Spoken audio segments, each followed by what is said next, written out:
안녕하세요. 안녕하세요. 자기소개 한번 부탁드릴게요. 저는 성균관대학교 화학과 2, 3학번 박소민입니다. 혹시 성균관대학교를 진학하시게 된 이유가 뭐예요? 수시로 왔는데 대학 6개 중에 최종 합격한 데가 성균관대학교여서 성균관대학교에 오게 되었습니다. 어떤 대학교에 쓰셨나요? 성균관대학교랑 에리카 약대 2개 넣었고 성균관대학교 자연과학 계열, 연세대랑 고려대는 과가 기억이 안 나고요. 중앙대까지 6개 썼어요. 학종으로 넣으셨으면 혹시 내신 등급이 어느 정도 받으셨었나요? 최고 조합으로 1.3대 정도였고 최저 조합으로 1.6대 정도였어요. 공부 엄청 잘하셨네요. 아니요. 일반고셨어요? 아니면 일반고였어요. 어느 쪽에 있는 지역이었나요? 수도권 일반고 수원에 있는 거. 전교에서 혹시 몇 등 정도 하셨었어요? 제일 높게 했을 때는 2등이었고 평균적으로 한 4, 5등. 그리고 여기 잔디밭에서 저희가 짜막이라고 학기 시작하면은 짜장면이랑 막걸리를 약간 돗자리 깔고 LC끼리 먹는 게 문화거든요.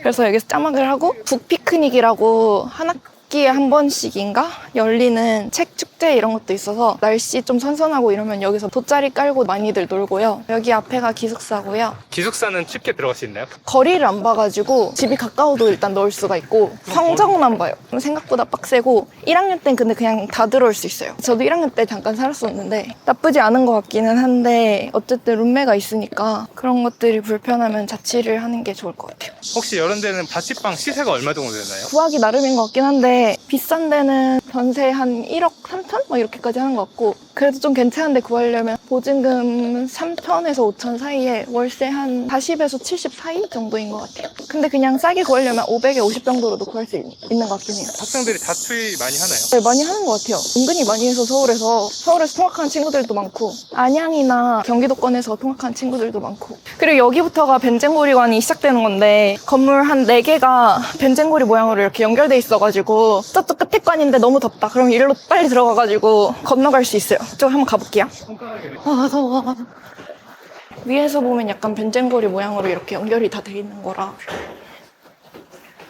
이렇게 관 2개가 연결되는 복도에 있는 강의실들도 가끔 수업을 들을 때 사용해요. 그리고 이렇게 곳곳에 여기 없네? 프린터가 원래 있는데 곳곳에 프린터가 있어서 과제 같은 거 급할 때 프린터를 사용해서 뽑아서 내고 계속 같은 모양으로 이렇게 또 가면 옆 건물이 나오고 또 이렇게 가면 옆 건물이 나오고 이런 구조여가지고 구조가 계속 반복되는 거예요. 네. 학교의 단점? 네, 없는 것 같아요 진짜로. 네, 저한테는 뭐 서울에 있는 게 안 좋다 하면은 그게 단점이 될 수도 있을 것 같아요. 약간 신촌 이런 데는 오피스텔 이런 것도 많아서 좋은 곳이 많은 걸로 알고 있는데 여기는 오피스텔 같은 게 딱히 없어가지고 하나밖에 없는데 자리가 잘 안 나서 약간 자취를 하고 싶은 사람들한테는 마음에 쏙 드는 걸 찾기엔 조금 어려울 수도 있을 것 같아요. 성균관대학교 가신다고 하면 네. 주변 사람들 반응이 그냥 공부 잘했나 보다 이렇게 얘기하시는데 근데 네 그냥 하시는 말씀 같아요. 이 건물이 반도체관이고요. 옆에가 화학관이어서 연결되어 있어요. 한 건물 같아 보이긴 하는데 여기는 반도체관이랑 화학관 연결돼 있는 데인데 이런 게 붙어 있고요. 삼성에서 지어준 거예요? 네 그런 것 같아요. 근데 반도체관은 이라고 적혀 있으니까 뭔가 화학관은 아닌 것 같기도 하고 한번 들어가 보실까요? 그래서 여기는 화학관이고요. 여기가 화학관 1층 라운지여가지고 여기서 수업 전에 약간 대기하거나 여기 자판기랑 프린터기 있어가지고 과제 같은 거 여기서 뽑아서 바로 여기서 내부 그렇게 하고요. 그리고 여기도 화학관 뭔가 후원해주신 분들인가? 이런 게 붙어있어요. 얼마를 후원해줬다 이런 것들이 이렇게 붙어있고요. 네. 성균관대학교 화학과 만족도는 어떠신 것 같아요? 저는 엄청 만족해요. 어떤 부분 때문에 그렇죠? 처음에는 살짝 딱히 막 성균관대학교를 그렇게 크게 많이 찾아보지 못하고 왔던 게 있는데 전 연세대 가고 싶었어가지고 근데 오니까 되게 좋아가지고 되게 학생회 같은 것도 잘 진행되고 있고 학생들이 약간 불편한 것들을 바로바로 고쳐주는 게 많아서 좋은 것 같아요. 박소님은 꿈이 뭐예요? 저는 화장품이나 향수에 관심이 많아서 향수 브랜드를 창업하는 거긴 한데 근데 아직 잘 모르겠어요. 사업 쪽에 원래 좀 뜻이 있으신 거예요? 네, 사업하고 싶긴 해가지고. 성균관대학교 하면은 삼성의 학교라는 이미지가 강하잖아요. 네. 주변에서 이제 선배분들이 졸업을 하시고 삼성 쪽으로 많이 취업을 하시는 편인가요? 근데 저도 전공 새내기여서 취업을 잘 모르긴 하는데 제가 아는 선배 중에서는 작년에 삼성 인턴 아마 채용 연계형 인턴 들어간 언니도 있고 LG 에너지 솔루션 간 선배도 있는 걸로 알고 있어요. 없네? 2층으로 아마 올라가야 되나 봐요. 여기는 근데 지금 사실 반도체 건물이고 연결돼 있어가지고 그 사이에 넘어갔어요. 반도체랑 화학과가 이렇게 엮이는 거 보면 화학 쪽도 좀 지원이 많은가 봐요, 되게. 근데 사실 제가 잘 모르겠어요.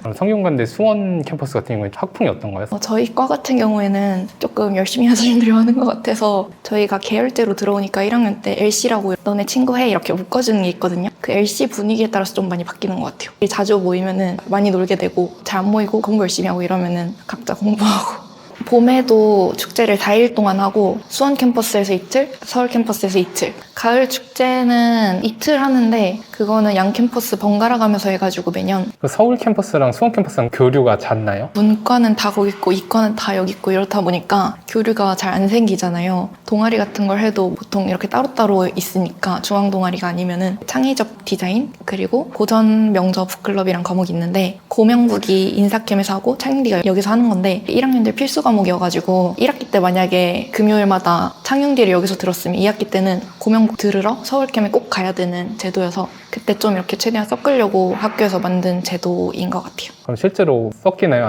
반마다 분위기가 다를 것 같은데 저희는 딱히 막 섞이진 않았던 것 같고 완전 아이들만 있는 LC면은 다들 아예 그냥 안 놀고 막 흩어지고 이러던데 이가 많으면 그래도 조금 어떻게든 끝나고 다 같이 밥이라도 먹고 이렇게 하는 것 같아요. 성균관대가 계열제로 모집하잖아요. 그거는 좀 어떤 것 같아요? 아예 학과 진입으로 이렇게 들어올 수도 있고 아니면 계열제로 들어올 수도 있고 전공 예약생이라고 전예생이 있어요. 1학년 때 계열제긴 한데 학과 2학년 때 정해져 있는 이렇게 다양하게 있긴 한데 저는 계열제로 들어와서 1학년 때 이것저것 들으면서 저한테 맞는 게 뭔지 좀 탐색할 수 있어서 좋은 것 같아요. 내신이 1.3 정도 나오셨다고 하셨나요? 최고 조합으로 1.3대였던 것 같아요. 공부를 잘 하시는 편이잖아요. 1.3 정도면. 언제부터 상위권 성적을 내셨던 거예요? 초등학생 때는 제가 공부를 아예 안 했고 국어단도 엄청 늦게 외웠거든요. 초등학생 때는 저는 공부를 안 해도 된다고 생각을 하고 그냥 뛰어노는 게 훨씬 두뇌 발달에 도움이 되는 것 같아요. 그리고 중학생 때는 제가 국제중학교를 나왔는데 거기서도 사실 평일 내내 기숙사 생활을 해야 되니까 학원 다니기 쉽지 않고 학원을 그냥 아예 안 다니고 거의 산 거죠. 중학생 때 그냥 거기 안에서 하는 것만 열심히 하고 중학생 때도 공부를 잘하지도 않았고 성적이 높지도 않았고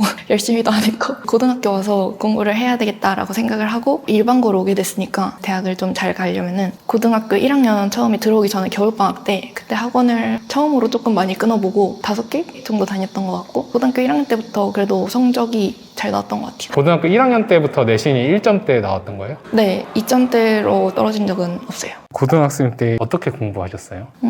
집에서 제일 가까운 버스 정류장 바로 앞에 있는 건물에 있는 스터디 카페를 등록해서 학교 끝나면 바로 버스 타고 와서 거기 스터디 카페로 들어갔고 항상 음료수 하나랑 샌드위치나 먹을 거 가져가가지고 그걸 먹고 저녁으로 집에 갈 때 한 10시까지 그냥 계속 거기 1인실에서 맨날 공부를 했고 학교 내신만 계속 했고 수능 국어랑 조금 다르잖아요. 막 3등급, 5등급, 4등급 막 이랬던 것 같아요. 고등학교 2학년 때까지만 해도 모의고사 볼 때 거의 책 읽듯이 그냥 여유롭게 막 풀고 뒤에 남으면 그냥 다 찍어서 내고 이랬었는데 3학년 때는 어쨌든 수능을 봐야 되니까 겨울방학 때 메가스터디에 있는 신용선 선생님 강의를 현강으로 그때 들었었고 그거 강의 듣고 거의 바로 국어 1등급이 돼가지고 선생님 추천드리고요. 김동욱 선생님 국어 강의를 조금 들었지만 굉장히 영감을 많이 받아서 피곤하고 제가 또 숙제 내주거나 정해진 걸 해야 되는 걸 별로 안 좋아해가지고 학원은 되도록 방학 때 조금 몰아서 다녔고 수학은 현우진 선생님 인강을 계속 들었고 영어는 학원을 다니진 않았는데 어렸을 때부터 해가지고 인강이랑 학원이 둘 다 별로 도움이 안 됐었던 것 같아서 그냥 자기한테 맞는 걸로 하면 될 것 같아요. 그렇게 해서 하루에 한 몇 시간 정도 공부하셨어요? 근데 제가 공부 시간이 그렇게 많지가 않아서 다른 친구들이 막 12시간 공부하고 이런 친구들이 많잖아요. 고3 되고 이러면 저는 그런 걸 잘 못하는 편이어서 그게 되게 학생 때도 스트레스였거든요.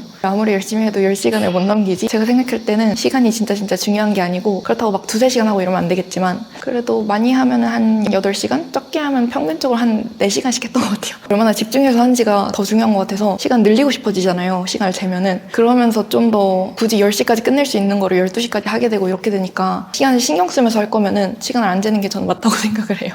공부하시면서 집중이 잘 안 될 때는 어떻게 하셨어요? 저는 유튜브도 많이 봤고 집중 안 되는데 할 필요는 없는 것 같아요. 졸리면은 그냥 잤다가 일어나서 하고 좀 잘 될 때 해야지 그리고 효율이 좋으니까 집중 안 되는 이유를 일단 찾아서 졸려서 집중이 안 된다. 그럼 조금 자고 커피를 마시던가 신경 쓰이는 일이 있다 하면 그걸 해결을 하고 내용이 어려워서 집중이 안 된다 하면은 근데 그건 포기하면 안 되고 포기하면 어차피 또 나중에 다시 해야 되는 거니까 공부가 하기 싫었던 적은 없으세요? 항상 하기 싫었던 것 같긴 한데 새벽 1시가 돼버렸어요. 유튜브를 계속 보다가. 그럼 다음날에 현타가 와가지고 또 새벽 1시까지 보고 있을 수는 없으니까 전날보다 1시간이라도 더 하게 되고 이렇게 되니까 스스로 할 마음만 있으면 어떻게든지 자극을 받아서 하게 되지 않을까 생각을 해요. 공부를 열심히 해야겠다라는 이유나 계기가 있으셨나요? 국제중학교를 나왔는데 거기 학생들이 되게 열정적이고 특목고나 자사고 가는 게 당연해가지고 일반고 가는 친구는 거의 없고 일반고를 왔다는 것 자체부터 뭔가 쟤는 나중에 다 대학 잘 갈 텐데 진짜 이상한 데 가면 어떡하지? 라는 생각이 조금 있었고 그래서 환경이 조금 저를 그렇게 만든 것 같아요. 학교를 잘 가고 싶다? 그리고 어렸을 때부터 그냥 학생들은 거의 다 대학을 잘 가고 싶어 하니까 그래서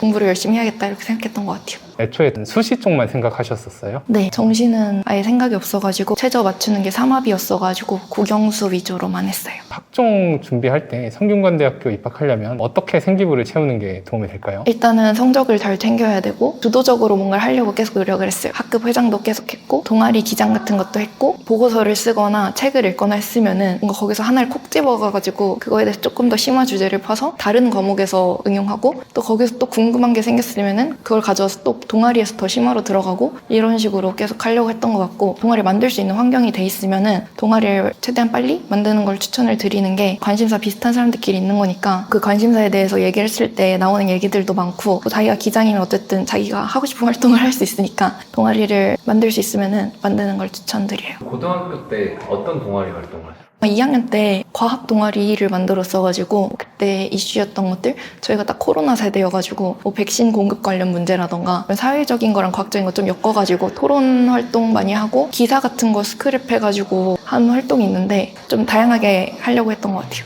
성균관대를 오고 싶어하는 학생들한테 조언을 한마디 해주신다면요? 성균관대학교를 제일 큰 목표로 두고 오는 사람들도 물론 많이 계시겠지만 대부분은 특히 정시는 막 한두 문제로 떨어져서 오고 이런 사람들이 많다 보니까 더 높은 데 꿈꿔야지 올 수 있는 데 같아요. 고등학생 되면은 특히 고3 때 예민하니까 친구들이랑 계속 비교하게 되고 견제하게 되잖아요. 저는 그게 굉장히 안 좋다고 생각을 하고 정신적으로 일단 스트레스 받으면 공부가 안 되니까 자료 같은 거 있을 때도 항상 친구들한테 반장이니까 단톡에 나눠주고 이렇게 했었거든요. 그걸 내려놓을수록 본인이 스트레스를 덜 받으니까 어째 본인한테 좋은 것 같아서 또 입시 시즌이 되면은 쟤는 서울대 갈 것 같은데 쟤는 어디 갈 것 같은데 이렇게 비교를 계속 하게 되는데 어차피 제가 생각하기엔 친구가 더 좋은 대학을 갈수록 저한테 좋은 거라고 생각을 하거든요. 친한 친구가 나보다 좋은 데 갔다고 너무 우울해하거나 하지 말고 서울대 정원은 다 정해져 있는 거잖아요. 모든 대학이. 그 안에 내 친구가 한 명이라도 더 있으면 좋은 거다. 이런 마음가짐으로 공부를 하셨으면 좋겠어요. 최종적으로 목표 이런 게 있을까요? 제가 하고 싶은 건 다 할 수 있는 대력이 있었으면 좋겠고 겸손한 사람이 되고 싶고 가진 게 많으면은 주변 사람들한테 나눠줄 수 있는 조그만 걸 재고 따지지 않는 사람이 되고 싶어요.